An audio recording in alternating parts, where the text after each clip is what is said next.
ውድ ቤተሰቦች 3 ነገሮችን የምናይ ይሆናል በዛሬው ቆይታችን። አንደኛ ግብረ ገብ ማለት ምን ማለት ነው? ሁለተኛ ሰዎች ነገሮችን ከመፈጸማቸው በፊት ምን ማድረግ አለባቸው የሚለውን እናያለን። በሶስተኛ ደረጃ ደግሞ የግብረ ገብ ጥቅም ምንድነው? ግብረ ገብ መማር ማስተማር ለሀገር፣ ለቤተሰብ፣ ለወገን ያለው ፋይዳ ምንድነው የሚለውን የምናይ ይሆናል። ግብረ ገብ ማለት ትክክለኛና ምክንያታዊ ውሳኔ የማቅረብ ችሎታ ማለት ነው።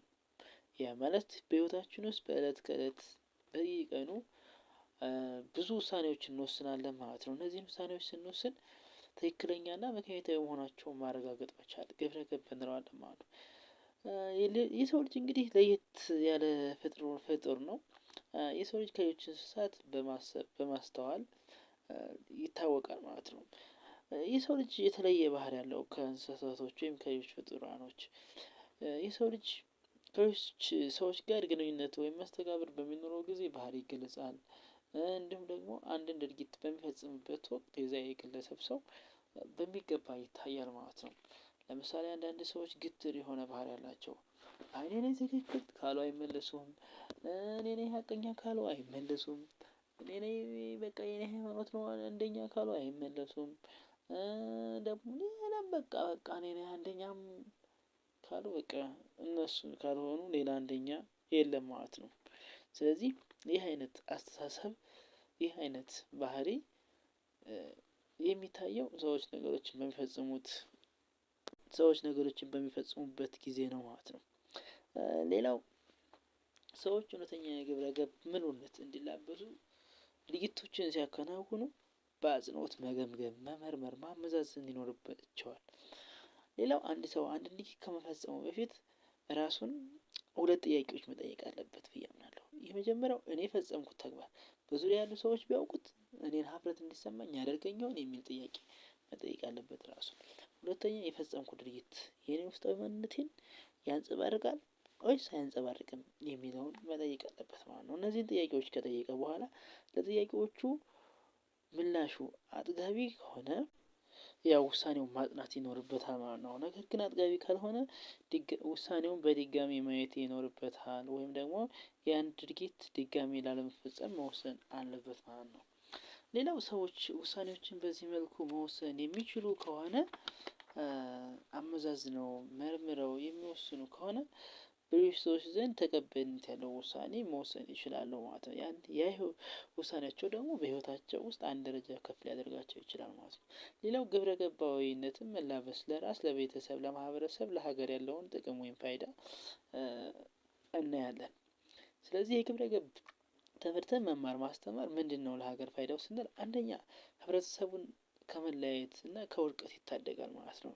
በግብረ ገብ የጸና ማህበረሰብ ያላት ሀገር በመተባበር፣ በመረዳዳት፣ በፍቅር ነው የሚኖረው። ያ ደግሞ አንድን ህብረተሰብ ከመለያየትና ከውድቀት ይታደጋል ማለት ነው። ሁለተኛው የሰው ልጅን መከራ ለመቀነስ ነው። እንግዲህ በአለም ላይ እንደምታዩት በተለያዩ ሀገራት በአሁኑ ሰዓት ማይዴይ ጦርነቶች አሉ ማለት ነው። ስለዚህ እነዚህን ጦርነቶች አንዱ የማስቆሚያ ዘዴ ትውልዱን ግብረ ገብ ማስተማር ማለት ነው። ስለዚህ ግብረ ገባዊነትን የተላበሰ ትውልድ መፍጠር ስንችል በዛ ውስጥ የሚኖሩ የህብረተሰብ ክፍሎች ከመከራቸው ወይም በእነሱ ላይ የሚደርሰው ችግር ይቀንሳል ማለት ነው። ሶስተኛው የሰውን ልጅ የስነ ልቦና እድገት ለማጎልበት ያስችላል። አራተኛው ደግሞ ግጭትን ፍትሃዊ እና ስርዓቱን በጠበቀ መልኩ ለመፍታት የምንችልበት ዘዴ ነው ማለት ነው። ያ ማለት እንግዲህ አባቶቻችን እንደሚሉት እግርና እግር ራሱ ሲሄድ ይጋጫል ነው የሚሉት። ለምሳሌ እኔ እግሬ ስንቀሳቀስ ሁለት እግሬ ተጋጨ እንበል። ስለዚህ ሁለት እግሬ የሚጋጭ ከሆነ አይ ለምን ነካው ብዬ ይሄኛውን የመታውን እግሬን ቀኝ ይሁን ግራ የመታ ቀኝ እንዳትንቀሳቀስ ብዬ እንትን ብል የምፈልግበት አላማ መድረስ አይችልም። ወይም ደግሞ ሁለት እግሮቼ እኔ መሄድ የምፈልግበት ቦታ ላይ መድረስ አይችሉም ማለት ነው። ልክ እንደዛ ሁሉ ግብረ ገብን ለዚህ ትውልድ ማስተማር ካልቻልን እኛ ግጭትን ፍትሃዊና ስርዓቱን በጠበቀ መንገድ በፍጹም መፍታት አንችልም ማለት ነው። ያ ደግሞ አንድ ነገር ወደ ጦርነትና ወደ ብጥብጥ ሊያደርሳት ይችላል ማለት ነው። ሌላው ነጻነቱን ያረጋገጠ ኩርት ያለ ስልጡን ማህበረሰብ ለመፍጠር ነው። ስለዚህ ይህንንም ለማድረግ ሰዎች በራሳቸው የመተማመን ስሜታቸውን ከፍ ማድረግ እንዲችሉ እንዲሁም ደግሞ አላስፈላጊ ውስጣዊ ስሜቶቻቸውን መቆጣጠር እንዲችሉ በግብረ ገብን ትምህርት ውስጥ ማስተማር መቻል አለብን። ሌላው ስድስተኛውና የመጨረሻ የግብረ ገብ ትምህርት ዋና ዓላማ ብዬ ከማቀርብላችሁ ውስጥ ወላጆችንና ታላላቅ ሰዎችን አክባሪ የሆነ ማህበረሰብ ለመፍጠር ነው። ስለዚህ ወላጆቹና ታላላቆቹን ማክበር የሚችል ትውልድ መፍጠር የምንችለው ግብረ ገብን ብቻ ማስተማር ስንችል ነው። ከዛ ውጭ ዝም ብለን ቲክቶክ፣ ዩቲዩብ፣ ጌም ምናምን እንጫወት የምናደርግ ከሆነ ልጆችን በስነ ምግባር ኮትኩተን አንጸን የማናሳድጋቸው ከሆነ ቀሪው ለሀገር ችግር እየፈጠረ ነው የሚሆነው ማለት ነው። ስለዚህ ሀገርን ከብተና ለመታደግ ሀገርን የታነጹ ዜጎች ደግሞ በራሳቸው የሚኮሩ ዜጎች፣ ስልጡን ዜጎች እንዲኖራት ለማድረግ ግብረ ገብን በሚገባ ማስተማር አለብን ብዬ አምናለሁ። ትውልድን በግብረ ገብ እንታደግ።